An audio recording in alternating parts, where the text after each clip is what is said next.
Cuba, coupure de courant généralisée après le passage de l'ouragan Ian. Seules les quelques personnes disposant d'un générateur à essence à domicile ou au bureau ont accès au courant, dans ce pays de 11 millions d'habitants. Cuba était plongé dans le noir mardi 27 septembre au soir en raison d'une coupure de courant généralisée due aux dégâts sur son réseau électrique occasionné par l'ouragan Ian, a annoncé la compagnie d'électricité étatique Union Electrica. Le pays se trouve sans service électrique, a tweeté l'entreprise, expliquant cette panne nationale par le passage de l'ouragan de catégorie 3 qui a ravagé l'ouest de l'île, sans faire de victimes, avant de mettre le cap vers la Floride.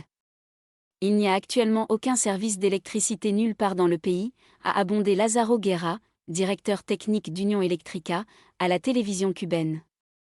Le ministère de l'Énergie et des Mines a déclaré qu'il s'agissait d'une situation exceptionnelle, dont la solution exige une grande précision, et que le service d'électricité serait progressivement rétabli. Seules les quelques personnes disposant d'un générateur à essence à domicile ou au bureau avaient accès au courant, dans ce pays de 11,2 millions d'habitants. Alors que les effets de l'ouragan se faisaient encore sentir sur la côte, dans la nuit, les habitants marchaient dans les rues en se guidant avec leur téléphone portable, et certaines maisons étaient éclairées par des bougies ou des lampes de poche. Ian a frappé durement Pinar del Rio, la province la plus à l'ouest de l'île, aux premières heures du matin, y provoquant de grands dégâts matériels, ainsi que dans les villes voisines d'Artemisa et de La Havane, où vivent 2,1 millions de personnes.